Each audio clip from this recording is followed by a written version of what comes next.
Ya, jadi poin yang ke-11 dari makna nafas ya, bahwa nafas itu bisa menghisab dirinya sendiri.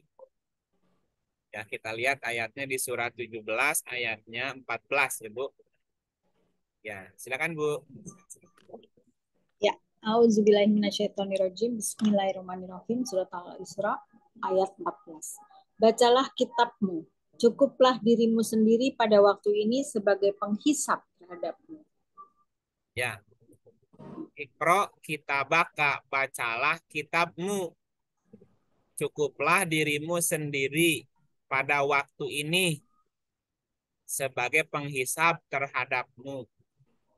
Bahwa nafas, nafsika ya, nafsika diartikannya dirimu. Cukuplah nafasmu atau dirimu pada waktu ini sebagai penghisap terhadapmu. Bahwa nafas itu bisa menghisap dirinya sendiri. Diri. Ya, ada sebuah penelitian bahwa sesaat sebelum manusia itu meninggal, sesaat sebelum manusia itu meninggal atau mati, maka si itu rekaman otak kita itu memutar, Bu. Ya. Jadi otak kita akan memutar rekamannya selama dia hidup. Nah, berarti yang memutar rekaman itu apa? Ya, mungkin saja itu nafasnya dia gitu. Bahwa nafas bisa menghitung dirinya sendiri. Kapan? Pada waktu ini.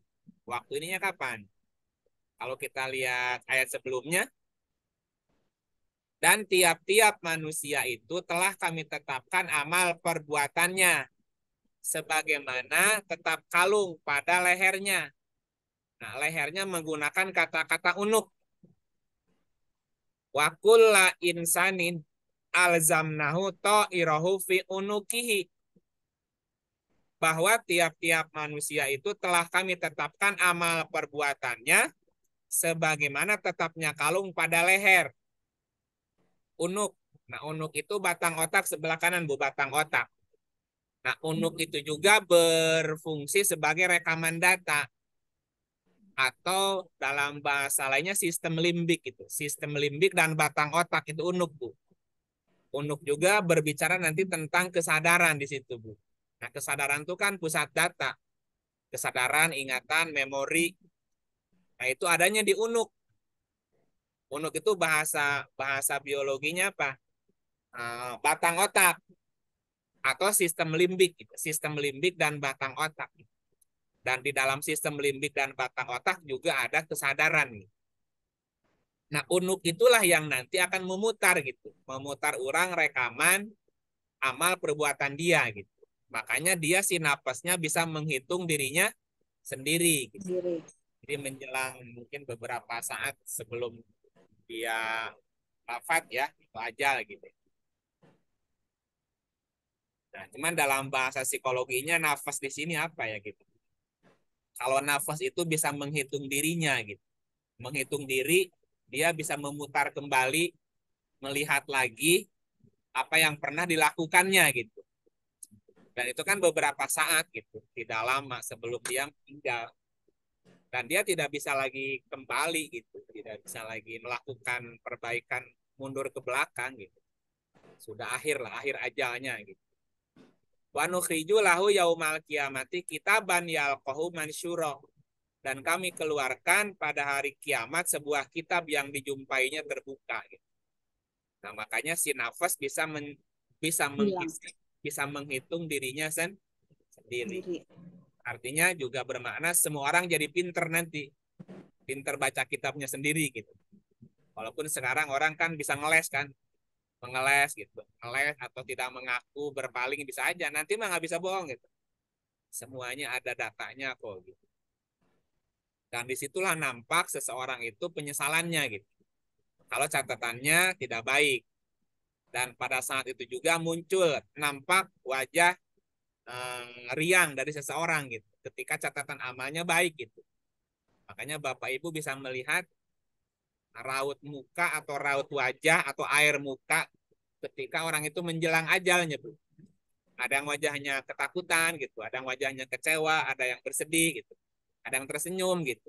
Itu kan karena dia sedang memutar memutar apa namanya rekaman data dia gitu dalam hidupnya gitu.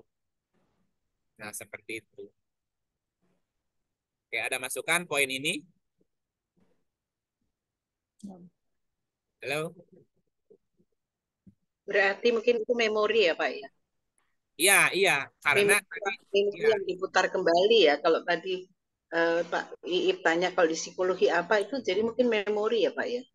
ya, ya, kenapa memori? Karena ini Qurannya menggunakan kata unuk, Bu. Unuk itu diartikannya Iya. leher. Leher itu Leher. sistem limbik dan batang otak, Bu. Nah, sistem Hmm. limbik dan batang otak itu kan juga di situ ada kesadaran. Nah, kesadaran itu juga kan memori data gitu. Data-data dia Iya, kan di situ diputar lagi tuh. Nah, iya, setiap iya. kita bisa membaca itu, bisa menyaksikan kembali apa yang Hmm. tercatat di memorinya tadi gitu. Iya, Terekam selama hidup ya. iya, memutar memorinya lagi gitu. Iya, iya. Ah, ah.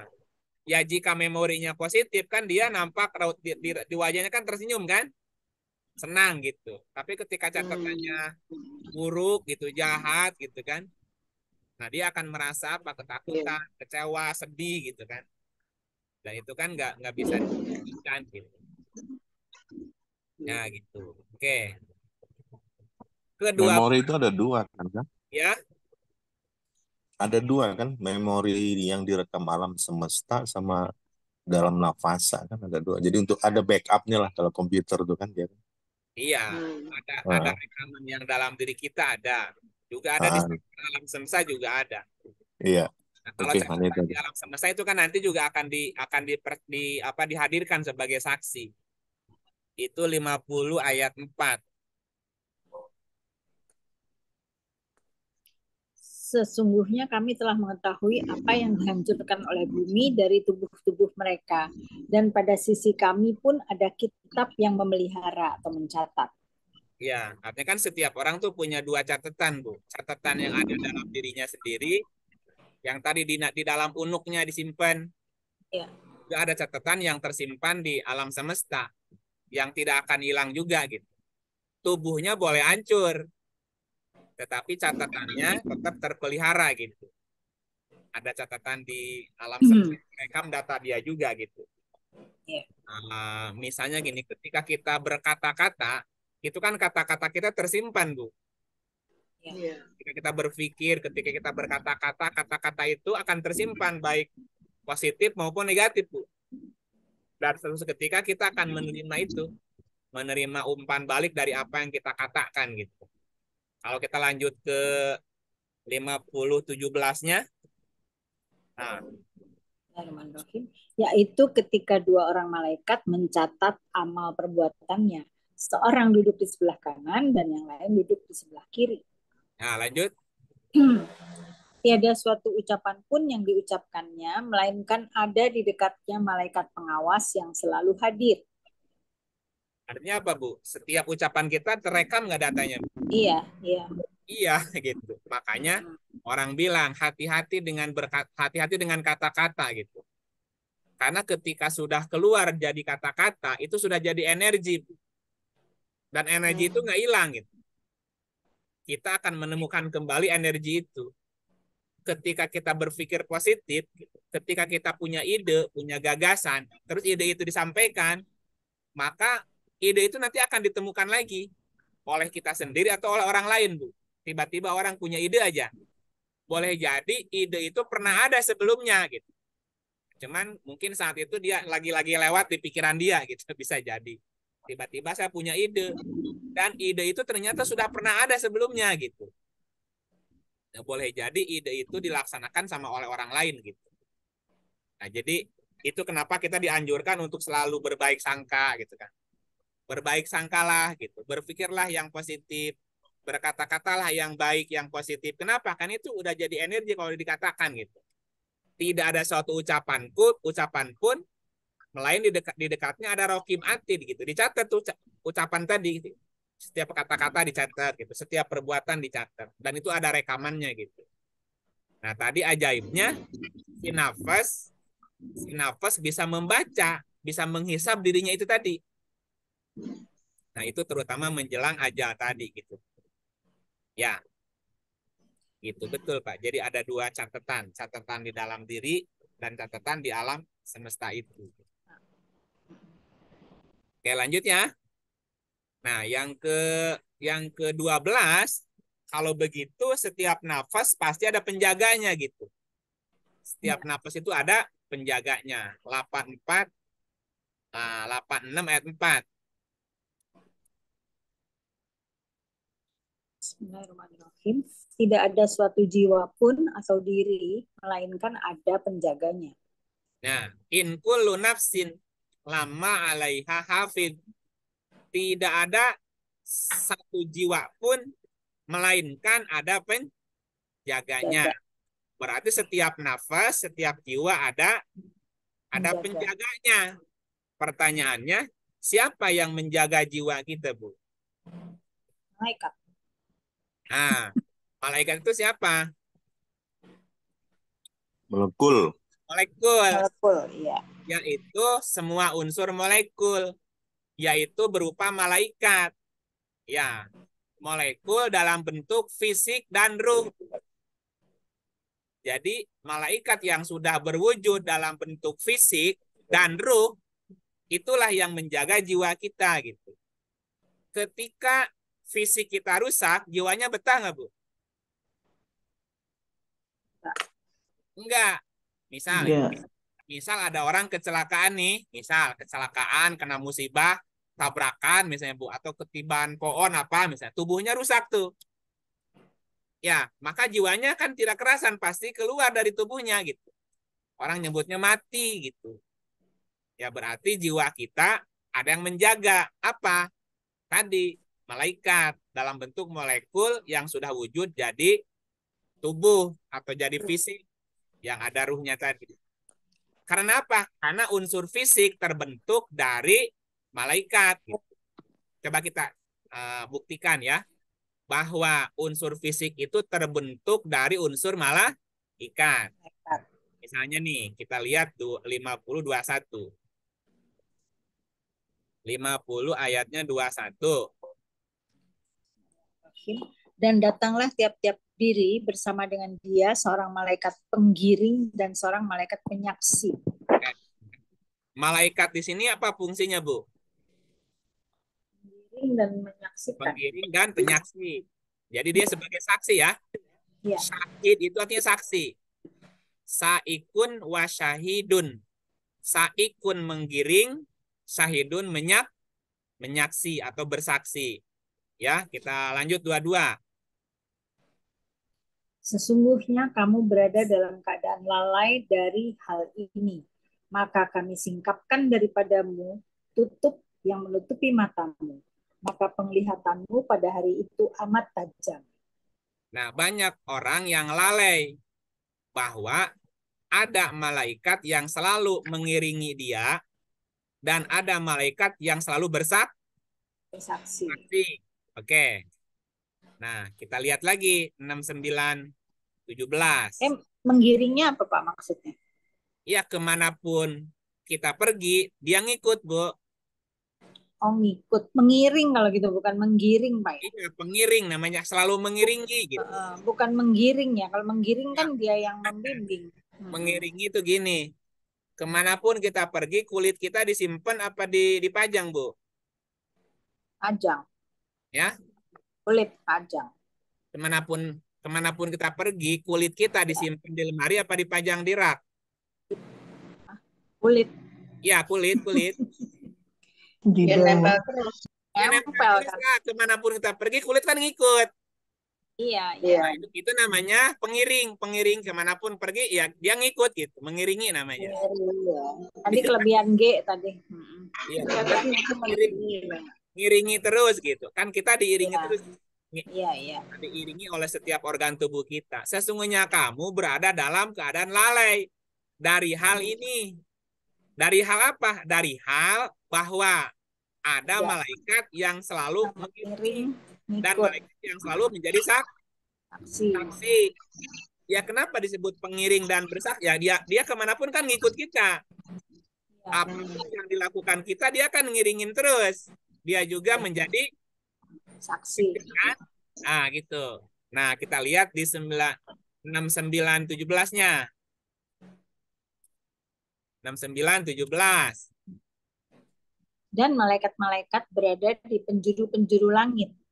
Dan pada hari itu 8 orang malaikat menjunjung arsi Tuhanmu di atas kepala mereka.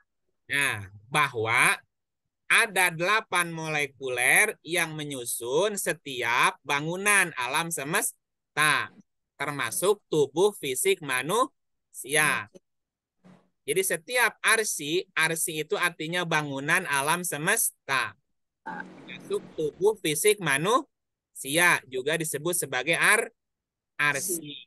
Nah, setiap arsi dijunjung oleh 8 malaikat. 8 malaikat yang menjunjung. Bermana apa? Bahwa ada 8 molekuler yang menyusun sebuah bangunan, sebuah fisik di alam semesta. Dan nanti si fisik yang disusun, yang dibangun oleh para malaikat, itu nanti akan bersaksi. Saksi. Oke, nah kita lihat misalnya di surah 24, 24. Bismillahirrahmanirrahim. Pada hari ketika lidah, tangan, dan kaki mereka menjadi saksi atas mereka terhadap apa yang dahulu mereka kerjakan. Apa yang mereka kerjakan ada saksinya nggak, Bu? Ada. Nah, pada hari ketika lidah, tangan, dan kaki mereka menjadi, Saksi. nah, yang bersaksi tadi siapa? Anggota badan. Iya, 8 malaikat. Malaikat. susunan Malaikat. dari malaikat kan? Iya. Yang tadi lidah kita kemanapun ngikut nggak? Iya. Ya, tangan kaki kita kemanapun ngikut nggak? Ikut. Nah, itu kan malaikat pengiring namanya, Bu. Karena memang tubuh kita sendiri. Dan dia menjadi saksi. Berarti lidah, tangan, kaki kita juga kan susunannya apa? Dari molekul tadi kan? Iya. Dari malaikat yang 8 tadi. Dan mereka akan bersaksi gitu. Dibaca lagi di surat yang lain. Misalnya di surah 41. 41 ayatnya 20. Bismillahirrahmanirrahim. Sehingga apabila mereka sampai ke neraka, pendengaran, penglihatan, dan kulit mereka menjadi saksi terhadap mereka tentang apa yang telah mereka kerjakan. Nah, jadi pendengaran, penglihatan, dan kulit mereka menjadi saksi. Nah, yang menjadi saksi tadi kan malaikat. Iya. Ada malaikat yang selalu mengiringi. Iya. Dan ada malaikat yang selalu bersaksi. Saksi. Nah, di dalam tubuh kita ada lidah, ada mulut, ada tangan, ada kaki, ada pendengaran, ada penglihatan, ada kulit. Semuanya menjadi Saksi. saksi. Berarti itu siapa itu, Bu, yang bersaksi itu? Malaikat. Kan malaikat tadi, malaikat yang pengiring tadi, dan Iya. malaikat yang bersaksi. Tubuh kita tersusun dari unsur malaikat. Nah, gitu. Nah, si malaikat itu nanti akan menjadi Saksi. Nah, kesaksian lidah, tangan, kaki, dan kulit serta semua unsur tubuhnya tadi itu menggunakan kalimat antokona. Mana antokona di sini nih? 41. Oh, ayat berikutnya 21-nya, Bu. Bismillahirrahmanirrahim. Dan mereka berkata kepada kulit mereka, mengapa kamu menjadi saksi terhadap kami? Kulit mereka menjawab, Allah yang menjadikan segala sesuatu pandai berkata, telah menjadikan kami pandai pula berkata. Dan dialah yang menciptakan kamu pada kali yang pertama dan hanya kepadanya lah kamu dikembalikan. Nah, ini berkatanya. Jadi si kulit berkata kan? Ya. Lidah, tangan, kaki berkata, bersaksi. Nah, berkatanya menggunakan kata-kata antoko. Antoko dari kata natoko. Natoko diartikannya ini, pandai berkata. Ya. Natoko itu artinya logik, Bu. Atau bahasa yang logis dan mudah dipahami. Jadi mulut, lidah, tangan, kaki, kulit berkata dengan bahasa dia. Dan bahasanya bisa dipahami gitu. Bahasa logik lah gitu. Contoh bahasa logik itu apa? Ibu di pinggir jalan nyetop taksi. Cukup dengan nunjuk doang kan? Ya. Taksi berhenti. Karena dia udah paham tuh. Kalau nunjuk berarti minta berhenti gitu. Itu namanya bahasa logik namanya, Bu. Kalau ibu ke kamar mandi, ke toilet, di depannya ada sendal, ada anduk misalnya, Bu. Oh, berarti dalamnya ada orang gitu. Ya, Nggak ya. perlu dengan kata-kata mulut, enggak. Jadi lidah, tangan, kaki, kulit berkata bukan kita seperti kita berkata-kata pakai mulut, enggak. Tapi dengan bahasa dia yang dipahami gitu, yang dipahami oleh siapapun gitu. Seperti sidik jari kan juga berkata-kata. Ketika di sebuah tempat ada kejadian, dicarinya sidik jari. Oh, berarti ada si A lewat ke sini nih. Itu bahasa Natoko namanya. Ya, gitu. Makanya tadi in kullu nafsin lama alaiha hafid. Tidak ada satu jiwa pun melainkan ada penjaganya. Nah, siapa penjagaan jiwa? Penjaganya jiwa tadi tubuh fisik kita dan bersama ruhnya, Bu. Nah, setiap unsur tubuh kita, tubuh fisik kita akan bersaksi. Gitu. Kenapa? Karena semuanya kan perwujudan malaikat tadi. Ya. Gitu ya. Oke. Lanjut kemana sekarang? Ketiga, ke-13. 12. Ya. Yang 12 ada komentar? Halo? Enggak. Belum, Betul. Pak. Belum. Lanjut. Masuk ke poin 13. Ketika sang jiwa itu belum berkendaraan atau akan berkendaraan, Bu. Jiwa kan belum berkendaraan nih, kan belum disebut apa-apa. Nah, ketika dia akan berkendaraan, maka si jiwa tadi disebut dengan jiwa yang satu. Disebut dengan nafsin wahidah. Nafsin wahidah. 39 ayat 6. 39 ayat 6. Bismillahirrahmanirrahim. Dia menciptakan kamu dari seorang diri, kemudian dia jadikan daripadanya istrinya, dan dia menurunkan untuk kamu 8 ekor yang berpasangan dari binatang ternak. Dia menjadikan kamu dalam perut ibumu kejadian demi kejadian dalam 3 kegelapan. Yang berbuat demikian itu adalah Allah, Tuhan kamu, Tuhan yang mempunyai kerajaan. Tidak ada Tuhan yang berhak disembah selain Dia. Maka bagaimana kamu dapat dipalingkan? Oke. Khalaqakum min nafsin wahidah. Dia menciptakanmu dari nafsin wahidah. Tidak. Seorang diri yang satu. Nah, dalam bahasa ilmiahnya, diri yang satu itu stem cell, Bu. Manusia diciptakan dari yang berasal dari nafsin wahidah, gitu. Dari sel yang satu atau jiwa yang satu. Nah, si jiwa yang satu itu nanti jadi berpasangan nantinya. Dari satu jiwa nanti pecah jadi dua gitu, Bu. 2 jadi 4, 4 jadi 8, 8 jadi 12, 12 jadi terus begitu, Bu. Nah, sekarang dalam diri kita ada berapa sel? Banyak. Banyak banget, sampai 1 triliun apa 3 triliun. Ya, itu. Nah, dulunya diri kita ini adalah satu. Sekarang jadi banyak. Dan setiap sel ada jiwanya gitu. Dulunya satu jiwa, sekarang jadi banyak jiwa. Walaupun banyak jiwa, tetap yang biangnya satu. Yang pertama itu tadi. Nah, jiwa yang lain hanya keluar masuk aja. Istilahnya itu keluar masuk, magang gitu ya. Jadi manusia Maksudnya dalam satu tubuh, Pak? Iya, kan gini. Awal perjalanan manusia kan awalnya sel satu. Sel satu, ya. Sel satu ketemu dengan sel telur kan. Gabung tuh. Dari sel satu pecah jadi 2. 2 jadi 4. 4 jadi 8. 8 jadi 16. 16 menjadi 32 itu begitu pecah, Bu. Nah, yang dulunya 1 sel, sekarang tubuh kita ada berapa sel? Triliunan. Triliunan. Triliunan, Bu. Nah, si sel-sel yang lain, kecuali yang pertama itu keluar masuk, Bu. Dan setiap hari, setiap 40 hari ada sel yang mati.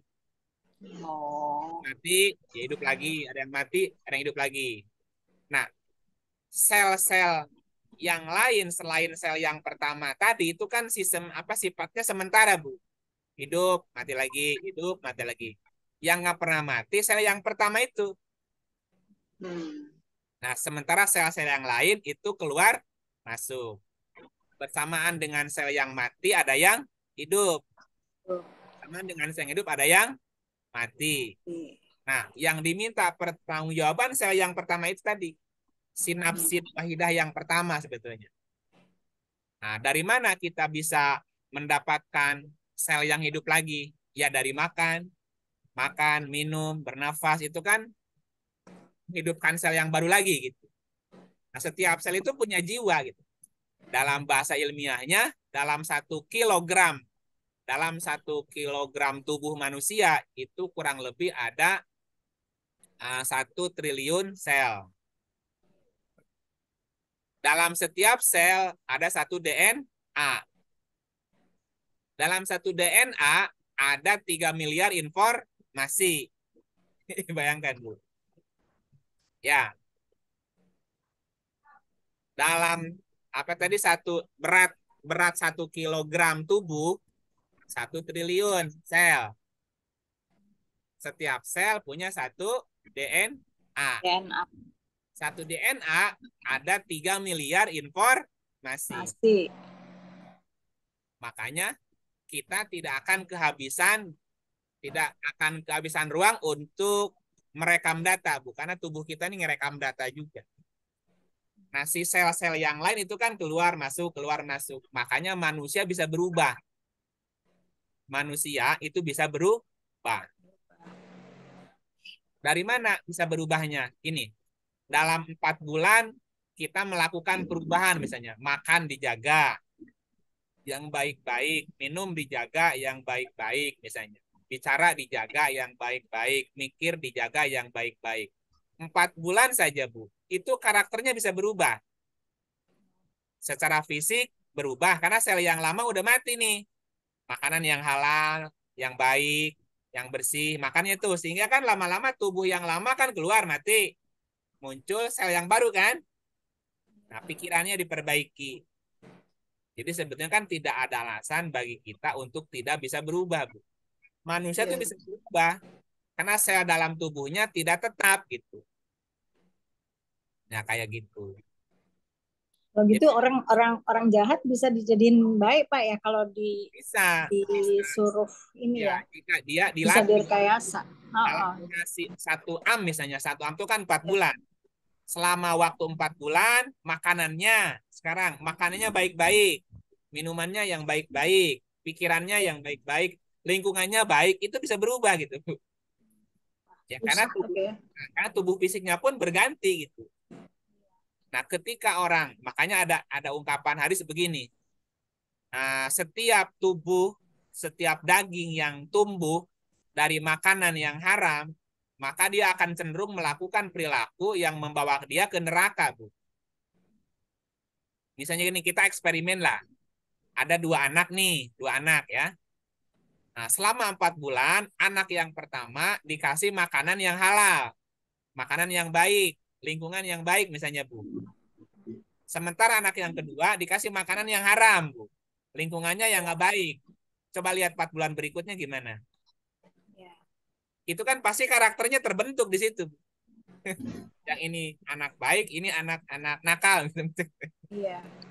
Ya, kenapa? Karena lingkungan juga mempengaruhi gitu. Karena setiap sel tubuh kita bergantian gitu.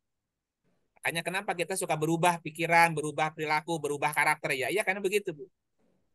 Tubuh kita berubah, lingkungan kita berubah ya. Itunya juga berubah gitu. Tetapi tadi yang tidak hilang rekaman datanya, Bu. Rekaman datanya lah, Bu. Kalau Jadi diumpamakan yang tadinya dikasih makanan haram, tapi kemudian diubah dikasih makanan yang halal, itu juga berubah ya Pak ya? Berubah lagi karakternya nanti. Berubah karakternya ya. Kalau di kalau saya boleh umpamakan, tubuh manusia itu seperti sebuah perusahaan, Bu. Ya, Kalau diumpamakan, tubuh manusia seperti sebuah perusahaannya. Ada ownernya, si kepala misalnya. Ada ownernya, ada direkturnya, ada direksinya, ada karyawannya kan? Iya. Sebuah perusahaan dikatakan mundur atau jatuh atau ambruk. Kenapa? Oh, ini tidak produktif ya, produktivitasnya menurun nih. Lihat aja, misalnya karyawannya gimana kerjanya. Oh, karyawannya kerjanya mau-mau gua gitu kan. Kadang-kadang malas-malas. Direksinya juga nggak mau jadi apa tidak mau bekerja juga gitu kan. Ini kan perusahaan pasti bangkrut. Nah, bisa nggak perusahaan ini bangkit? Bisa. Ganti aja kan semua karyawannya, misalnya gitu, Bu. Iya. Direkturnya diganti atau diperbaiki, dikasih training, karyawannya dikasih pendidikan, pelatihan gitu. Dalam waktu 4 bulan tuh, Bu. Coba lihat, ketika pihak direksinya pada disiplin, karyawannya kemudian jadi disiplin, perusahaan tadi yang hampir bangkrut bisa bangkit lagi nggak, Bu? Bisa. Bisa bangkit lagi. Nah, karyawan dalam tubuh kita apa? Ya semua sel-sel tubuh kita gitu. Iya, iya. Nah, sel tubuh kita itu mau diperbaiki apa mau diganti? Itu juga yang terjadi ya, pada orang sakit ya Pak ya. Iya. Ketika mereka itu diperbaiki nutrisinya, diperbaiki pola hidupnya, pola aktivitasnya, itu mereka berubah juga ya. Artinya bisa Nah, berubah betul. juga. Betul begitu. Kenapa orang sakit? Karena banyak sel-sel tubuhnya yang sakit. Pasti, ya, Dikasih pasti. nutrisi, dikasih vitamin, dikasih obat, dikasih pelatihan, dikasih apa namanya terapi gitu, Bu. 4 bulan atau berapa tiga tiga katakanlah tiga kali 4 bulan. Jangankan 4 bulan aja terus diterapi. Bisa pulih nggak, Bu? Bisa. Nggak pulih gitu, sama. Nah, karena dalam diri kita itu ada satu jiwa yang tidak berubah, sementara jiwa yang lain itu keluar masuk tadi. Jika, nah yang menjadi apa namanya, yang menjadi wadah jiwa itu kan sel, Bu.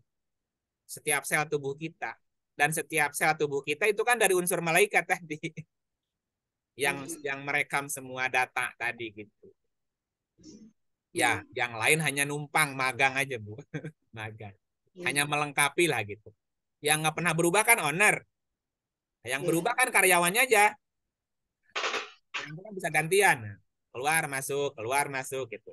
Yang tidak berubah kan yang satu yang memimpinnya tadi, yang pertama itu, Bu. Napas yang kedua itu nggak berubah. Dan tapi ya, stem cell bisa untuk mengobati juga Pak ya sekarang ya dari stem cell itu. bisa. Nah, sekarang ada metode apa dalam dalam medis ya Pak, menggunakan stem cell kan? Iya, Ya Pak, gitu bagiannya. bagaimana memperbaiki sel kan gitu. Iya. Nah, seperti itu. Oke, yang keempat, 14 Pak.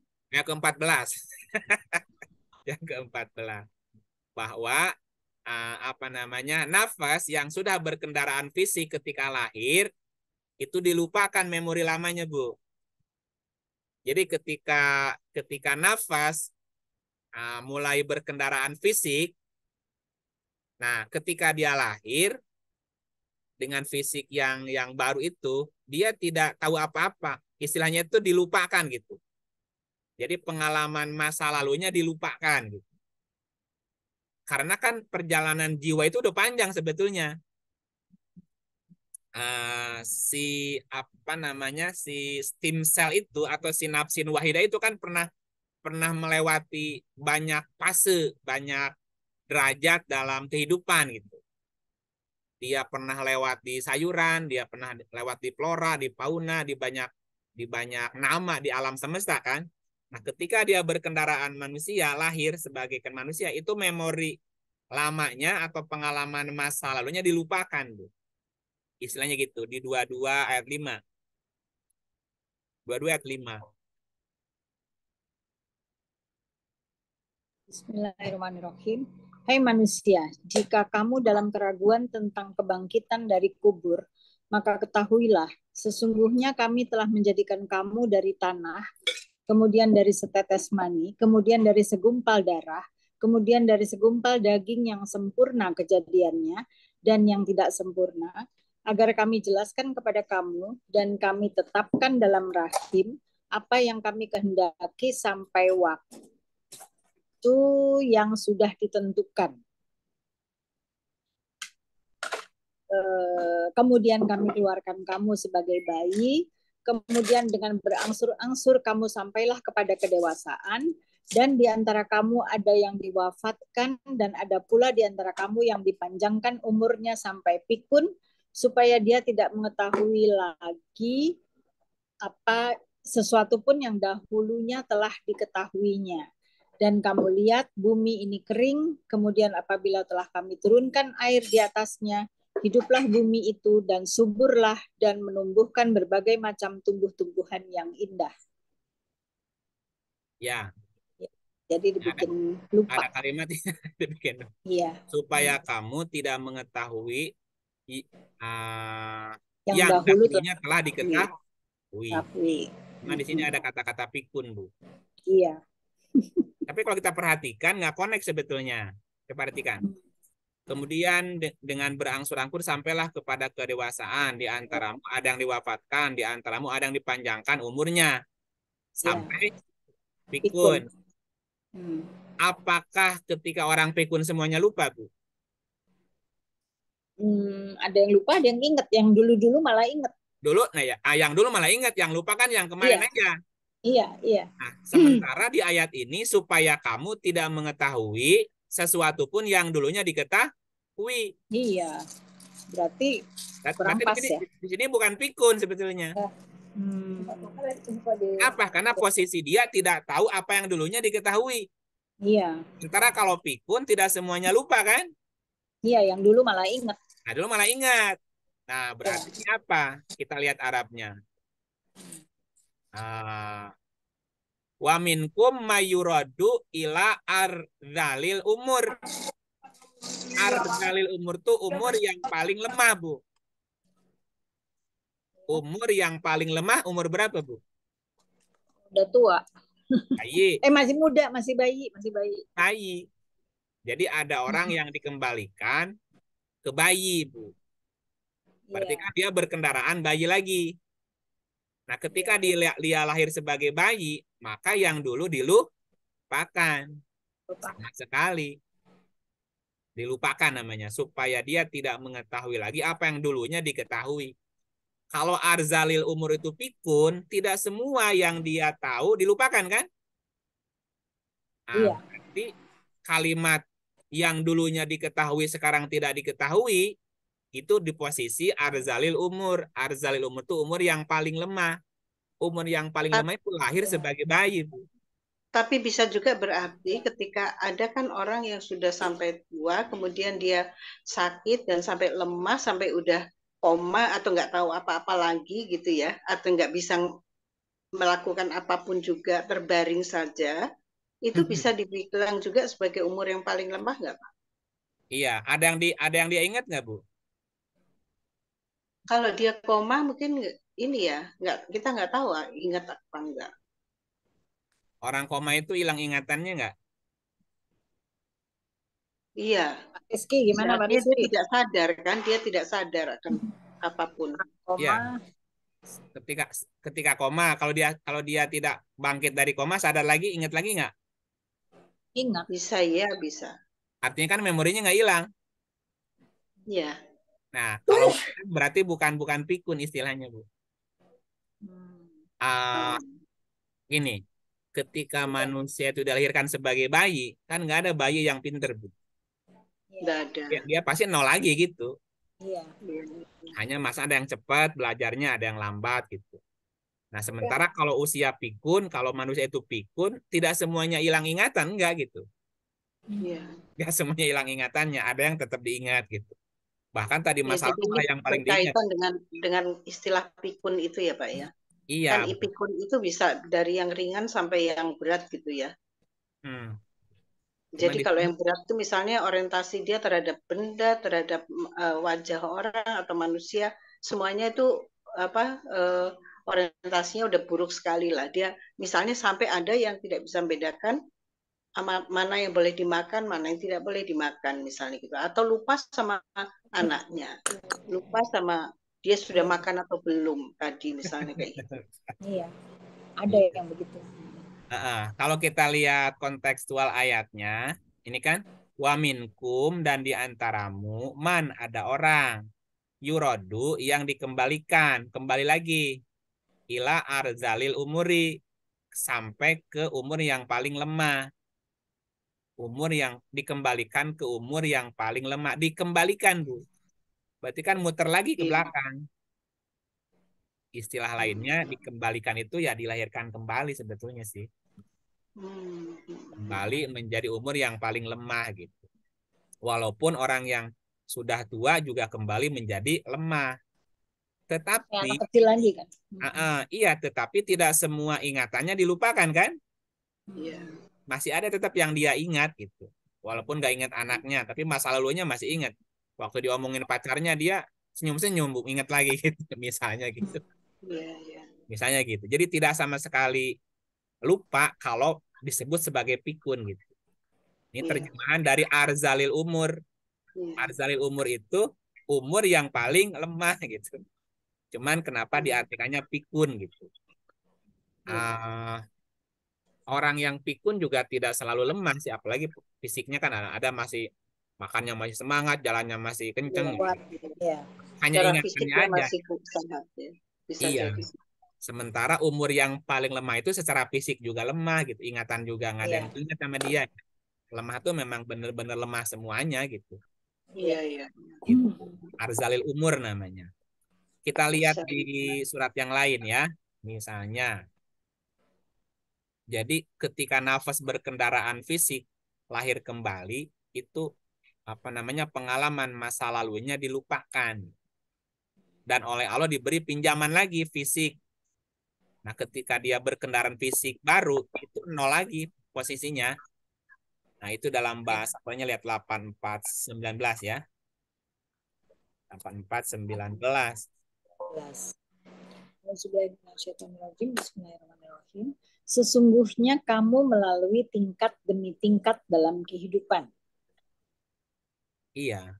Latar kabuna itu di sini latar kabunnya kamu akan berkendaraan.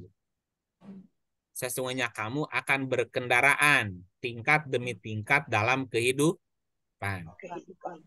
Maknanya kan gini, bahwa setiap nafas, kita kan lagi bicara nafas ya, bahwa setiap nafas itu tidak apa namanya itu tidak berhenti di satu tingkat kehidupan. Semua nafas atau setiap nafas akan berkendaraan tingkat demi tingkat dalam kehidupan.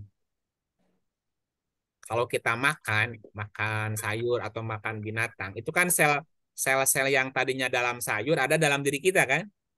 Iya. Iya.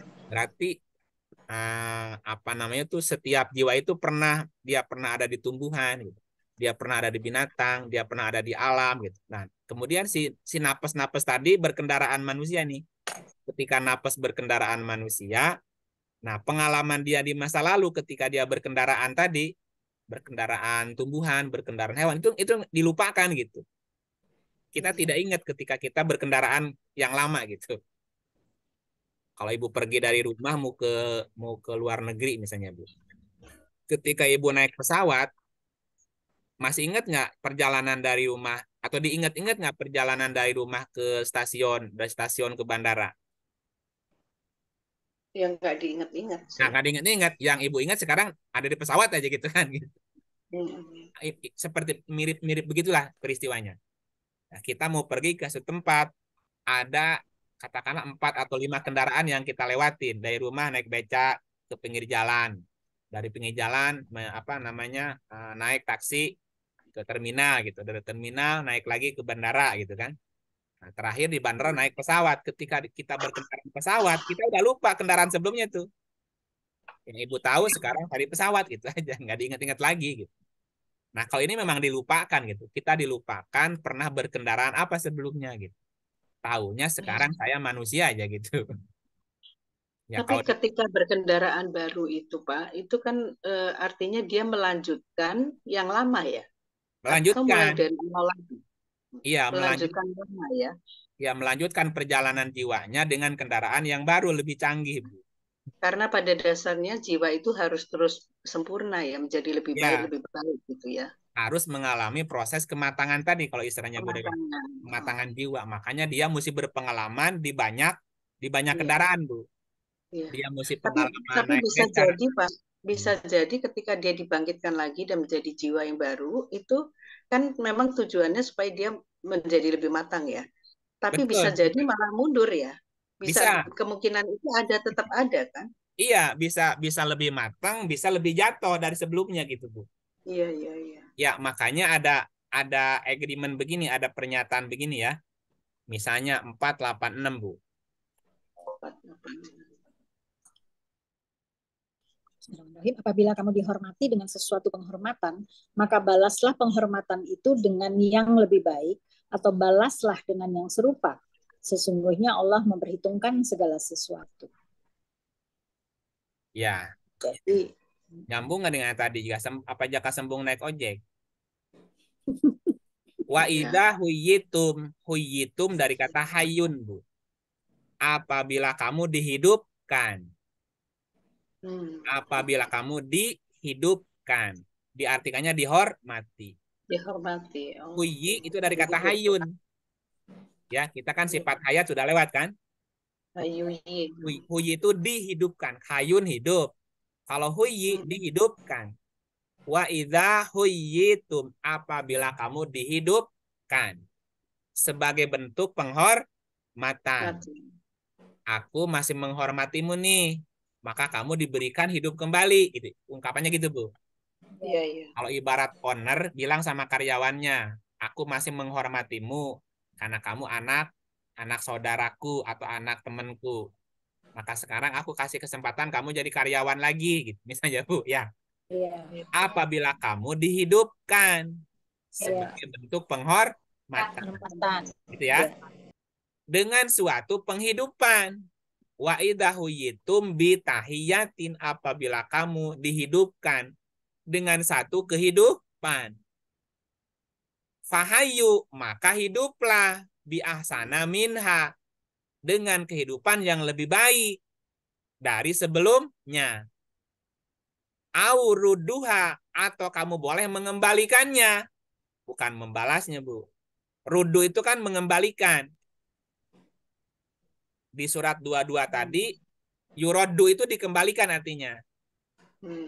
Jadi gini, jadi sebelum kita ini dilahirkan ke dunia, Bu, itu sebelum lahir nih, sebelum terjun jadi manusia, itu ada semacam semacam tanya jawab dulu, dialog dulu. Jika kamu dihidupkan kembali nih dengan satu kehidupan, bisa nggak hidup lebih baik dari sebelumnya gitu? Iya.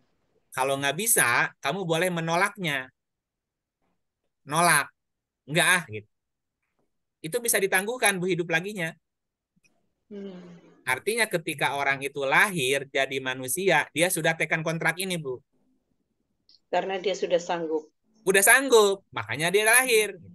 Innallaha kana ala kulli syai'in nasib. Dan Allah memperhitungkan segala sesuatu. Jadi ketika manusia itu lahir sudah diperhitungkan. Perhitungkan. Nah, itu buktinya ada orang yang jahat. Orang yang jahat berarti dia lebih baik dari sebelumnya, Bu. Kalau ada orang lahir tapi masih berbuat jahat. Nah, kejahatan yang dia lakukan boleh jadi itu lebih baik daripada sebelumnya. Mungkin sebelumnya Sebelumnya lebih jadi itu gitu. lebih jahat lagi. Mungkin sebelumnya lebih jahat. Nah, itu sekarang udah Hmm. mendingan katakanlah gitu, udah mendingan gitu. Karena kontrak ini sudah diteken duluan. Artinya ketika Kalau manusia kalau kalau masih bayi, dia udah dihidupkan lagi pada fase bayi, tapi terus dia meninggal, diwafatkan lagi, itu gimana? nah, itu berarti dia nolak, Bu. Oh gitu. Dia nolak berarti dia tidak sampai lanjut kan? Kan gini. Apabila kamu dihidupkan dengan satu kehidupan, maka hiduplah lebih baik. Baik. Atau kamu boleh menolaknya gitu, Bu. Menolaknya sebelum lahir ya, Pak? Iya, ketika sebelum lahir tuh, Tapi tapi itu udah lahir. iya itu sama aja. Dia tidak hidup sampai dewasa gitu. Tidak sampai diminta pertanggungjawaban karena dia menolak itu.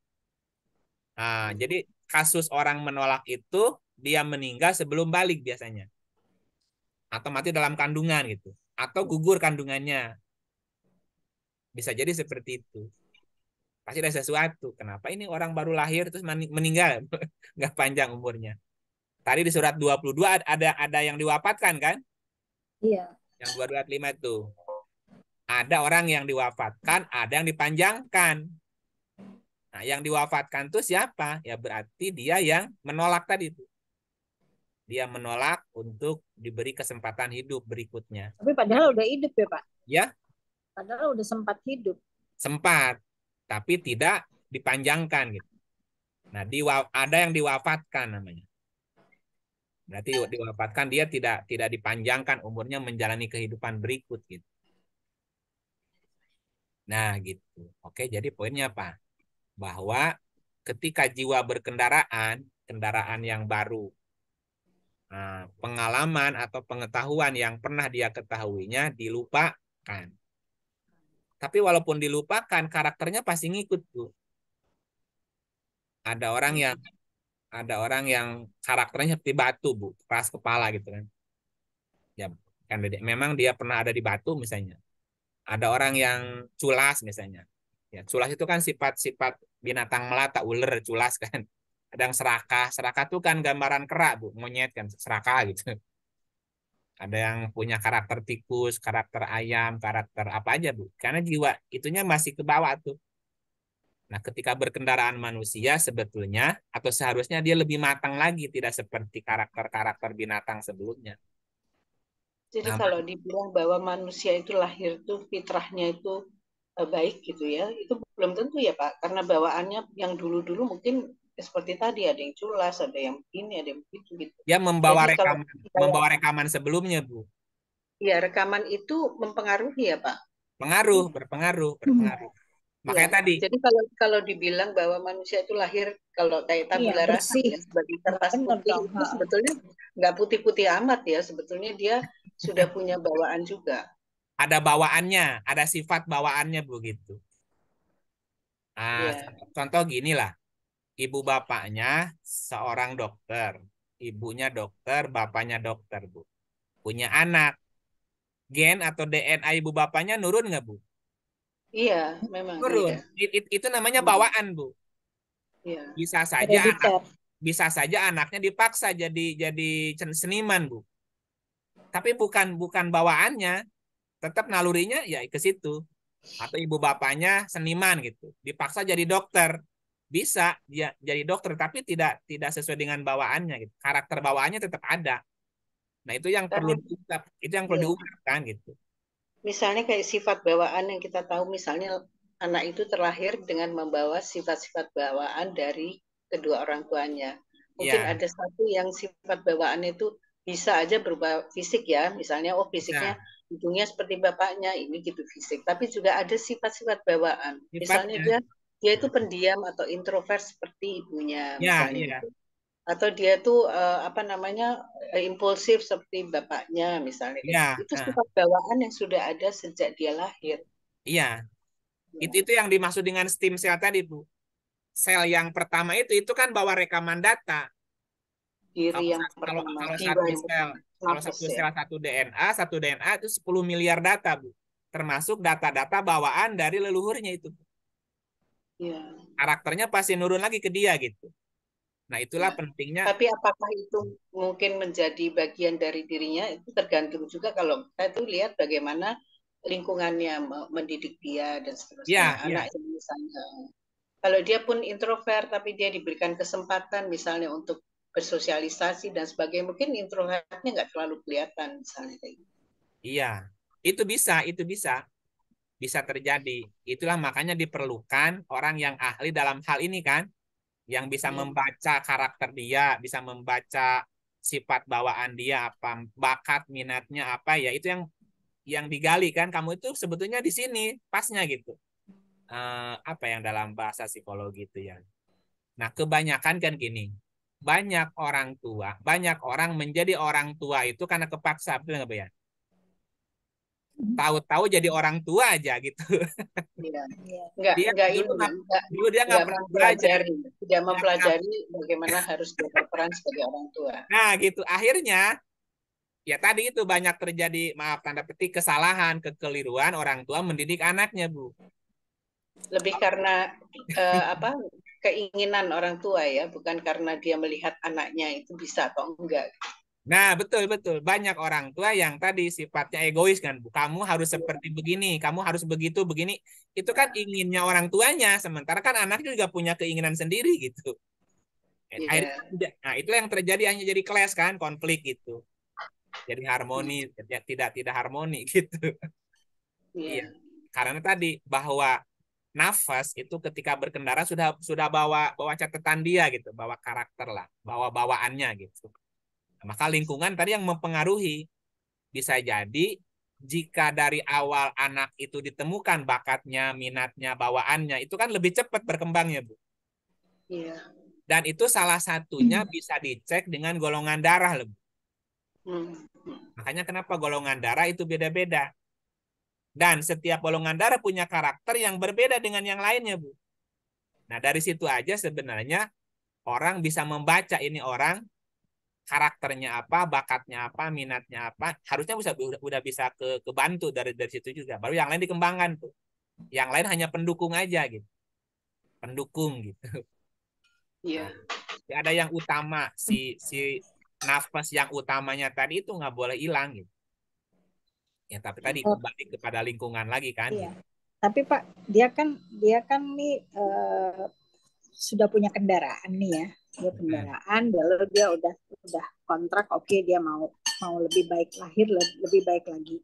Tapi kok bisa dia membawa DNA yang cocok sama orang tuanya, Pak?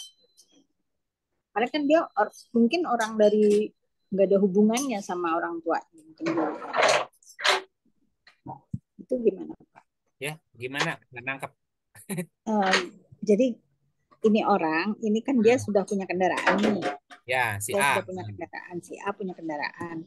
Lalu dia lahir nih sebagai Nah, bayi. jadi Lalu kok dia bisa membawa DNA yang atau karakter yang seperti orang tuanya, padahal dia mungkin dulu nggak ada hubungannya. iya, tapi Mungkin secara fisik kan itu masih ada hubungan orang dengan orang tua, Bu. ya secara fisik ya.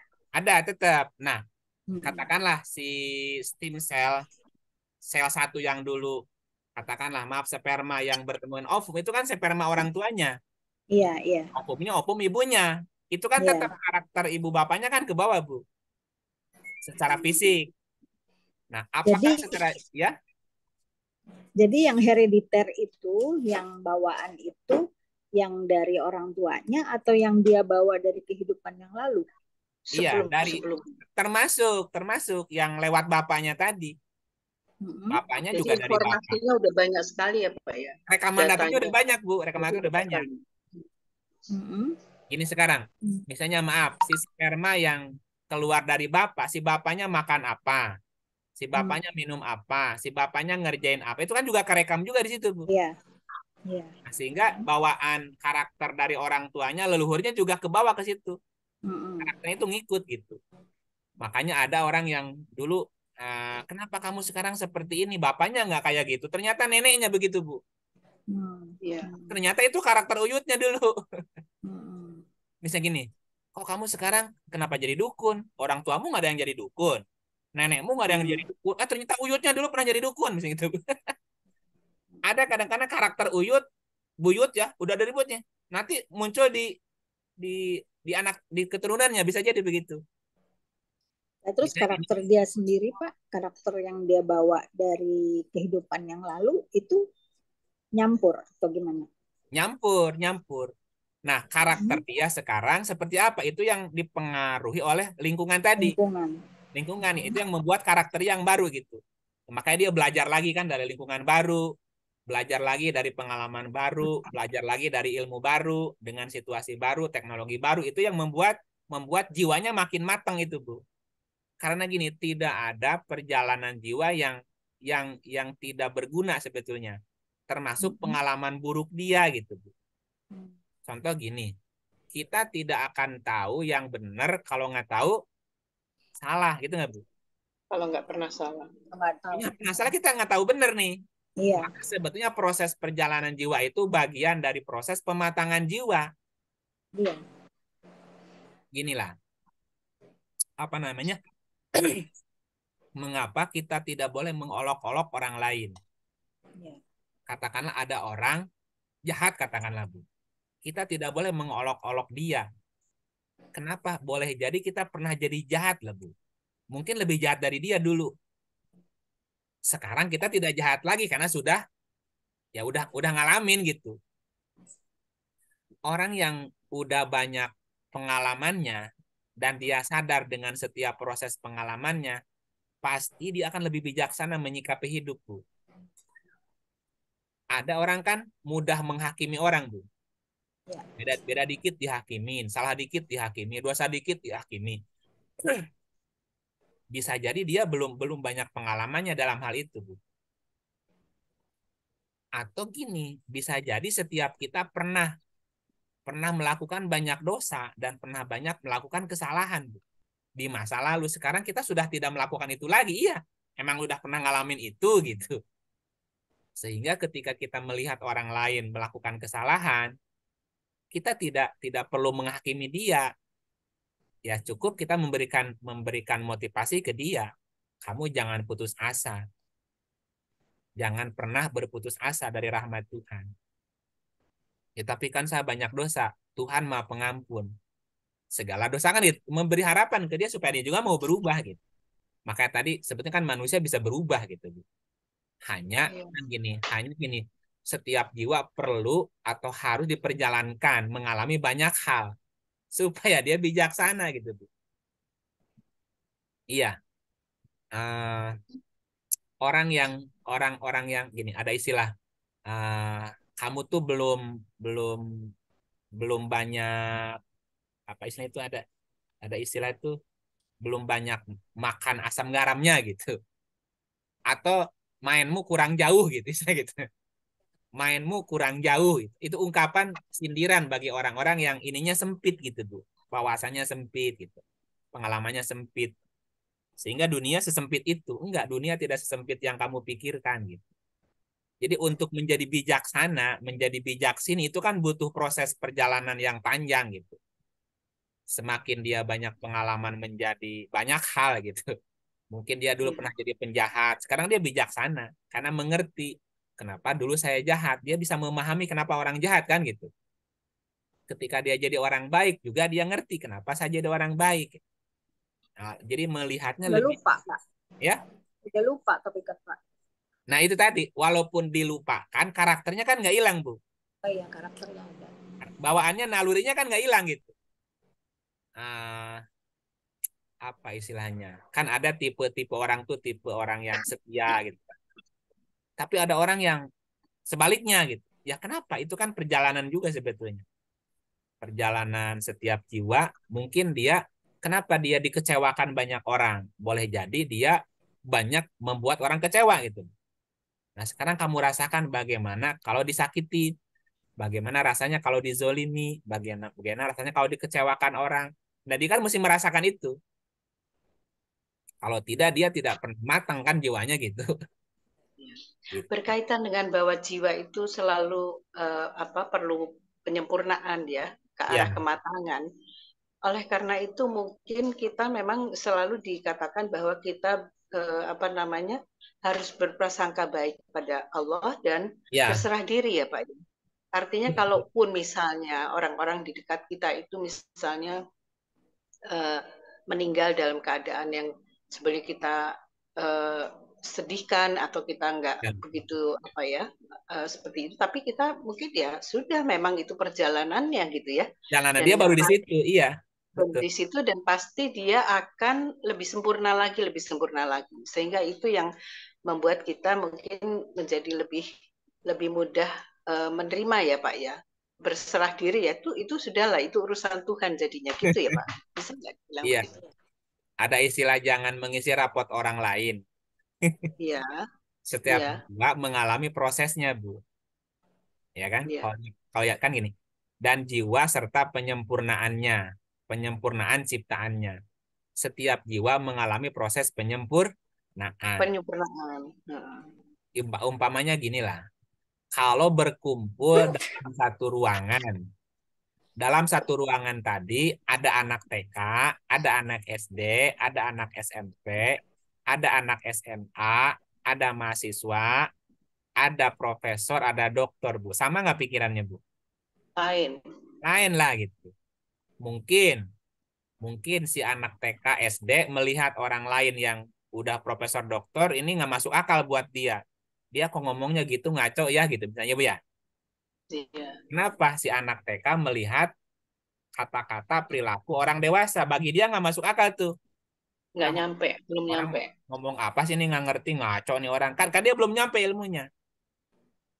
Nah, siapa yang harus lebih bijaksana? Yang sudah profesor doktor atau anak TK SD, Bu? Harusnya yang sudah profesor. Nah, orang semakin tinggi ilmunya, semakin banyak wawasannya, semakin dewasa, semakin matang jiwanya, harus lebih bisa memaklumi, harus bisa lebih apa bahasanya? Memahami kan?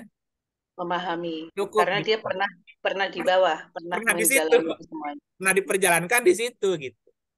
Jadi Iya, cukup pahami orang lain, maklumi orang lain, turunkan ego kita gitu. Artinya iya, pada saat bersamaan ada orang yang jiwanya udah mateng, Bu. Sementara yang lain masih anak TK nih, masih proses perjalanan. Nah, berarti orang yang sudah lebih mateng ya mesti memaklumi gitu.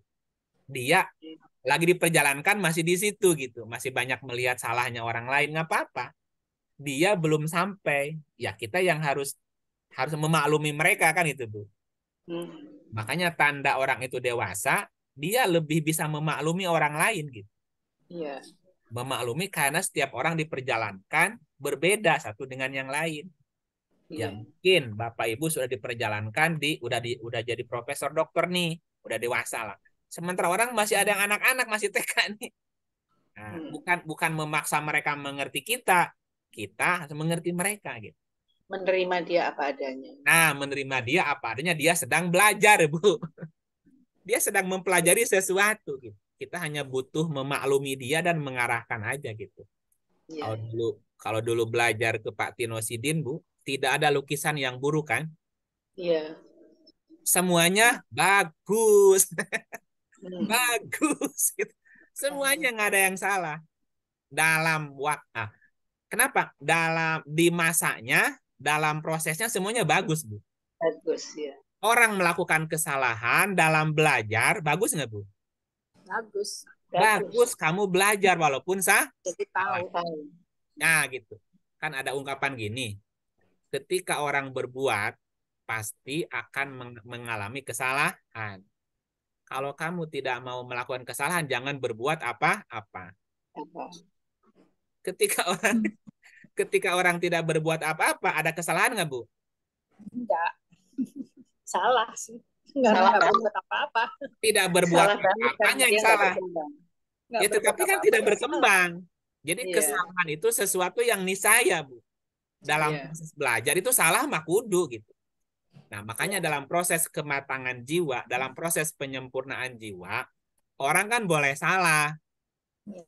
Nah, dalam proses perjalanannya dia mungkin harus melewati masa dia jadi pencuri, masa dia jadi penjahat, masa dia menjadi ya orang-orang yang tanda petik kita berbuat dosa, ya nggak apa-apa. Itu perjalanan dia lagi di situ. Tetapi jangan menghakimi, kita tetap berharap semoga dia segera dapat pelajaran dari perjalanan itu dan segera berubah sikapnya kan gitu aja. iya, Makanya pentingnya saling menasehatin gitu.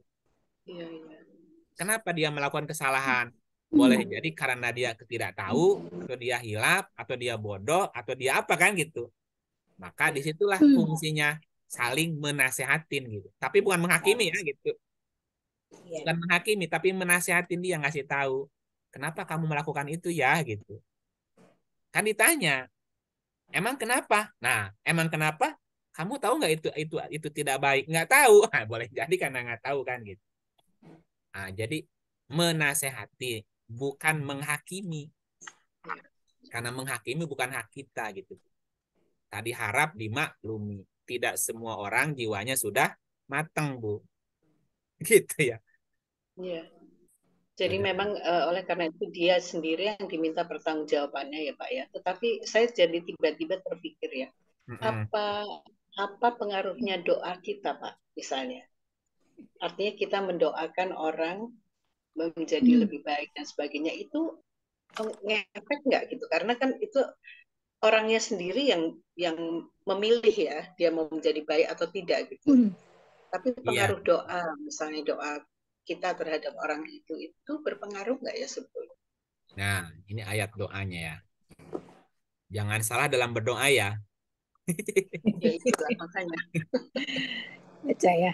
Ya. Auzubillahiminasyaitonirrajim. Bismillahirrahmanirrahim. Dan apabila hamba-hambaku bertanya kepadamu tentang aku, maka jawablah bahwasanya aku adalah dekat.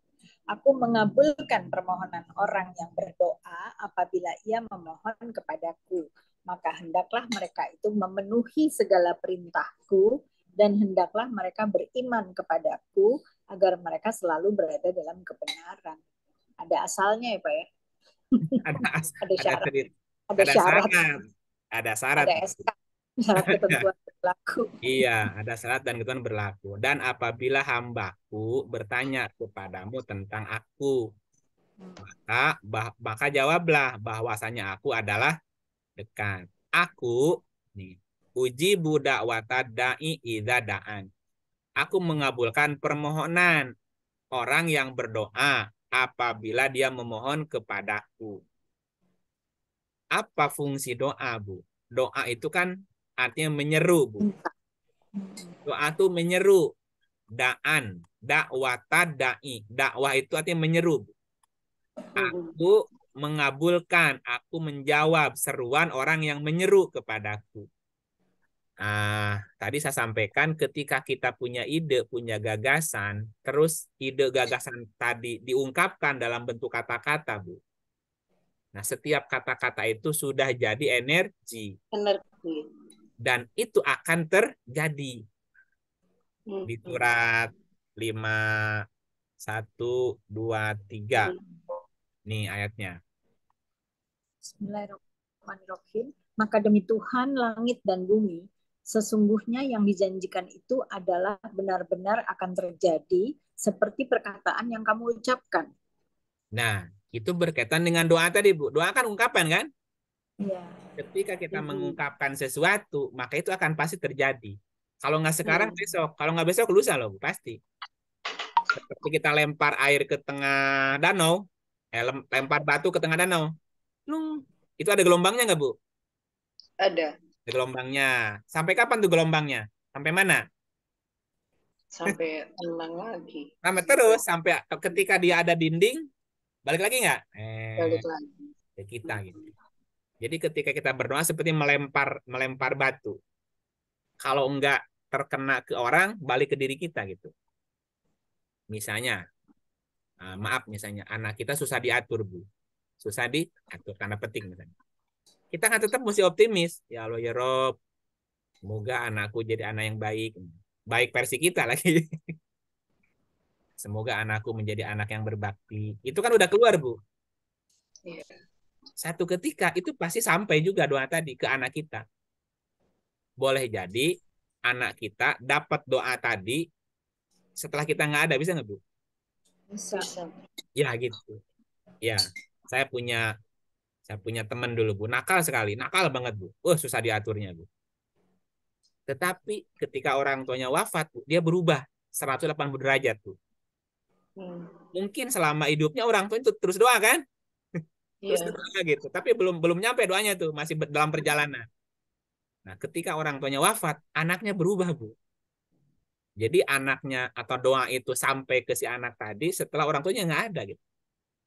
Itulah kenapa kita tidak boleh putus asa untuk berdoa, Bu. Karena kita tidak tahu kapan doa itu dikabul gitu. Doa aja. Ayatnya kan ini, demi Tuhan langit dan bumi, sesungguhnya yang dijanjikan benar-benar akan terjadi seperti perkataan yang kamu ucapkan. Makanya jangan salah ketika kita berkata-kata. maka berkata-katalah yang baik gitu loh Bu. Juga Iya. kita tidak perlu bersedih hati gitu Iya. terhadap sesuatu yang tidak sesuai dengan apa namanya keinginan kita. Kenapa? Kan semuanya sudah ada apa tadi bahasanya, setiap orang diperjalankan gitu Bu ya. Ya nggak perlu juga ngapain mikirin dia. Pikirin yang kamu lakukan sekarang apa gitu. Ini juga Nabi pernah ditegur gini Bu. Ini pernah ditegur Nabi loh. 16:127. Nih. Bismillahirrahmanirrahim. Bersabarlah hai Muhammad, dan tiadalah kesabaranmu itu melainkan dengan pertolongan Allah. Dan janganlah kamu bersedih hati terhadap kekafiran mereka. Dan janganlah kamu bersempit dada terhadap apa yang mereka tipu dayakan. Artinya Nabi sendiri pernah bersedih nggak mikirin umatnya Bu? Iya. Iya. Kan secara ginilah, guru sedih kalau lihat anaknya nggak naik kelas kan, anak didiknya. Guru juga sedih kalau anaknya tidak lulus ujian. Sama orang tua juga sedih kalau anaknya, maaf misalnya kan, bandel tanda petik. Sedih kan secara pribadi. Iya. Sama, Nabi juga sedih lihat umatnya bandel nih. Padahal dia sudah berusaha ngajak, sudah berusaha ngenasihatin. Tapi kenapa tetap kafir ya gitu. Secara pribadi sedih lah dia. Maka bersabarlah hai Muhammad. Tiadalah kesabaran Ya, melainkan pertolongan Allah. Janganlah kamu bersedih hati terhadap kekafiran mereka. Ya nggak perlu sedih juga gitu. iya. Kenapa? Karena dia sedang dalam perjalanannya di situ. Boleh jadi satu saat nanti berikutnya dia berubah juga gitu. Contoh gini kasusnya. Nabi pernah berdakwah ke Taif, Bu. Ya, sesampainya di Taif, bukannya disambut, tapi disambit. Disambit. Disambit. Itu kisahnya begitu populer, Bu. Nah, ketika Nabi disambit sampai berdarah-darah itu ditumpukin, Bu. Dianggap orang gila gitu. Datanglah Jibril gitu. Ini kisahnya gitu. Dia mengajukan pertanyaan. Wahai Muhammad Rasulullah kekasih Allah. Jika engkau berkata atau minta bantuan supaya mereka diazab, aku siap bantu kamu gitu. Aku akan angkat gunung di sebelah negeri Taif akan ditimpakan kepada mereka. Jadi gini kasalnya. Jibril aja kesel Bu lihat umatnya gitu. Apa kata Nabi waktu itu? Janganlah, jangan begitu. Ya, mudah-mudahan mereka mendapat hidayah. Mereka nggak tahu. Mereka berbuat itu karena mereka tidak tahu bahwa aku adalah utusan Allah gitu. Maka Nabi berdoa, Allahumma hdi qaumi fa innahum la ya'lamun. Ya Allah, berilah mereka petunjuk karena mereka kaum yang tidak tahu. Nah, ternyata orang-orang Taif itu beriman setelah Nabi wafat, Bu. Mungkin saat itu ibu bapaknya yang jahat, tapi anaknya ternyata jadi pengikut setia Nabi kan gitu istilahnya. Nah, artinya ya nggak perlu juga kita bersedih hati. Sekalipun kita sudah berusaha, ya berusaha aja. Karena tidak ada kata-kata yang tidak dikabul gitu. Tidak ada usaha yang tidak menghasilkan buah gitu. Hanya kita tidak tahu kapan hasilnya, kapan buahnya. Maka tetaplah berbuat baik gitu. Jangan sedih, ya nggak perlu sedih juga memikirkan mereka, nggak perlu sedih juga gitu. Janganlah kamu bersedih terhadap kekafiran mereka, tetap membantah gitu. Dan jangan kamu bersempit dada terhadap apa yang mereka tipu dayakan. Walaupun mereka membuat tipu daya, kalau memang tidak dikehendaki Tuhan tidak akan terjadi gitu. Nah, yang penting lakukan apa yang bisa dilakukan. Sisanya laskan gitu. Jadi tugas kita memang hanya berusaha dan berdoa ya Pak ya. Hasilnya itu betul-betul sudah haknya Allah. Nah, Ya. sisanya hak Allah, Bu. Iya betul. Bukan lagi haknya kita. Itu kan Allah nanti yang bekerja gitu. Kita sudah melakukan apa yang harusnya kita lakukan gitu. Ya pesan sederhananya lakukanlah yang bisa kita lakukan. Sisanya ikhlaskan, serahkan kepada Tuhan gitu. Itu namanya tawakal gitu. Kayak gitu. Ya kalau kita udah ngerti perjalanannya, hidup ini ya tinggal S3 aja, Bu, senyum-senyum saja, itu aja. Iya, ya. Enteng-enteng aja ya. Jalani aja gitu. Apa yang Iya, dipikirin, emang udah begitu jalannya kan gitu. iya betul. Masing-masing orang punya jalan hidupnya sendiri-sendiri gitu. Iya, iya. Tinggal jalani aja hidup ini dengan apa istilahnya tuh, nikmatilah hidup ini gitu. Berbahagialah di saat ini gitu. Berbahagialah di saat ini. Saat apa? Saat apa saja gitu. Hmm. Makanya saat ini disebut dengan present kan. Present tuh hadiah kan, Bu. Ya, kita sekarang sedang mendapat hadiah, bisa belajar, dapat hadiah bisa ketemu orang, dapat hadiah bisa ngingetin orang, dapat hadiah ketemu orang yang tidak baik, kita belajar juga dari dia kan gitu. Iya. Setiap saat itu bisa jadi pelajaran sih buat kita sebetulnya. Gitu. Oke, masuk ke 15. Masih ada waktu Ya. kan?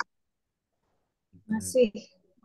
Masih maghrib 6 menit lagi. Yang ke-15, fisik manusia dijadikan Allah dalam bentuk yang sebaik-baiknya. Ya, jadi fisik manusia atau tubuh manusia dijadikan Allah dalam bentuk yang sebaik-baiknya atau bentuk yang paling sempurna gitu. Coba kita lihat. 64 ayat 3.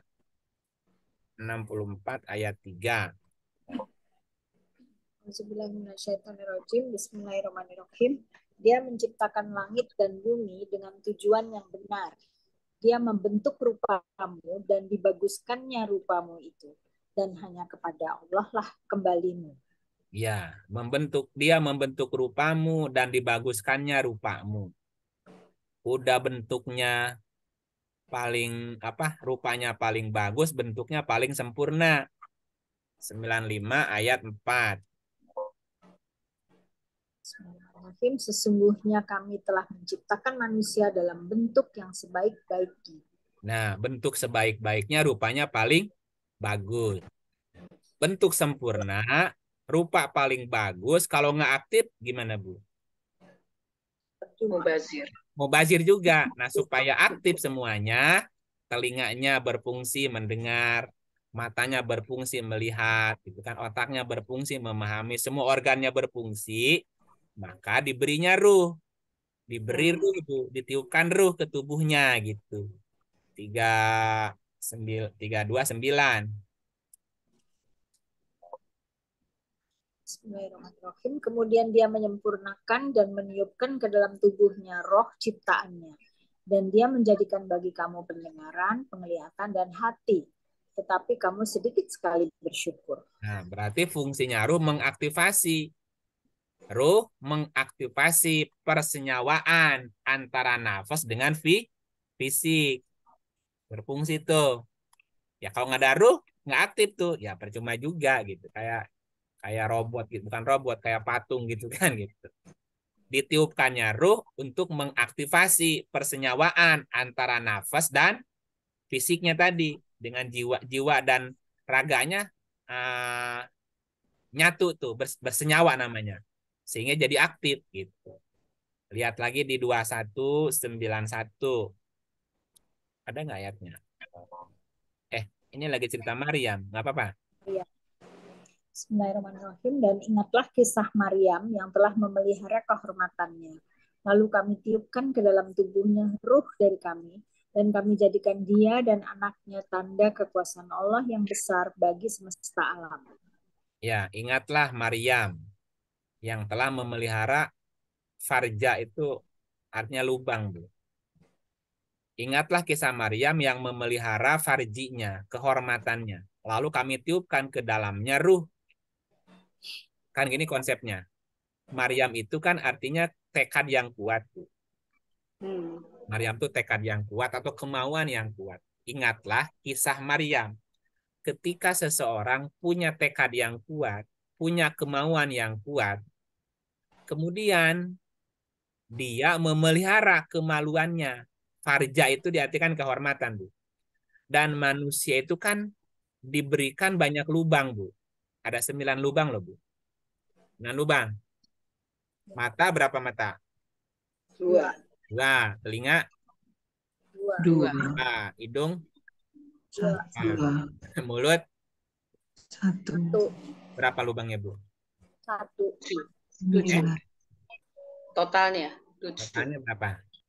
2 mata, 2 4, mata, 2 telinga, 7, 2 hidung, Hidung. 7. Di 1 muka, mulut. di muka 7. Di muka Di bawah 7. 2. Tambah 2 berapa? 9. 9. 9. Itu kan farjinya namanya, Bu. Hmm. Jika orang punya kemauan kuat, terus dia memelihara setiap lubangnya, Bu.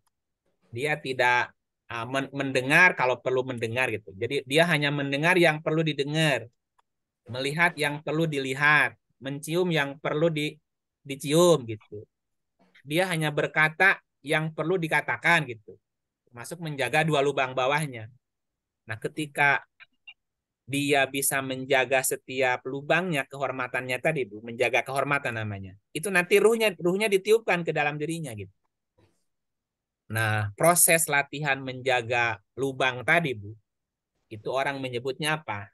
Tahanus, tahajud, semedi, meditasi, apalagi tafakur, Bu.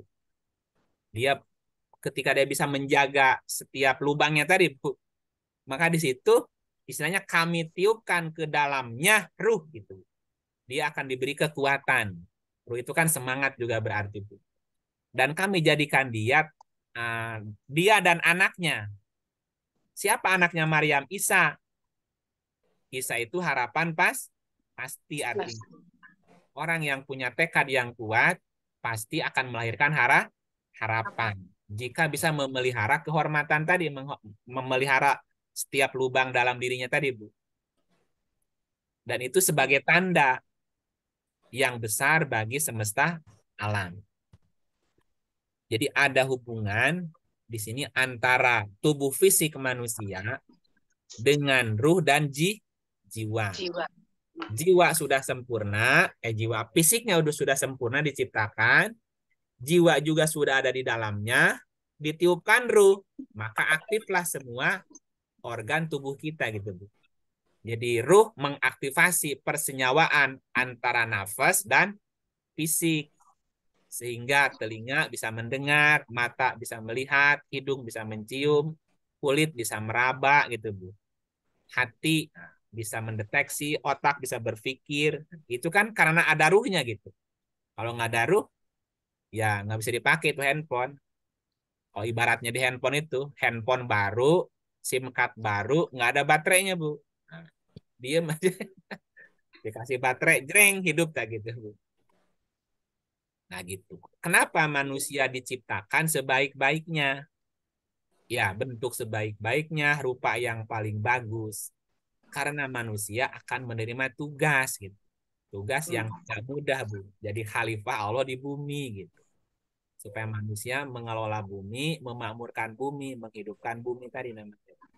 Dan dia nanti akan dipilih lagi menjadi utusannya yang harus menyampaikan ayat-ayatnya. Jadi tugasnya memang banyak manusia itu dibandingkan yang lainnya gitu. Sehingga perlu kendaraan yang sempurna gitu. Perlu kendaraan yang lengkap gitu. Nah, menjadi masalah ketika manusia salah, keliru atau tidak amanat dalam melaksanakan tugasnya dia gitu. Fasilitas udah sempurna, tugasnya nggak dikerjain. Nah, itu nanti yang akan ditanya, mengapa begitu ya gitu. Nah, karena berikutnya bahwa setiap jiwa akan dimintai pertanggungjawaban, Bu. Setiap jiwa akan diminta pertanggungjawaban atas pinjaman fisik dan ruhnya tadi. Fisik yang sempurna dengan ruhnya tadi akan ditanya, Bu.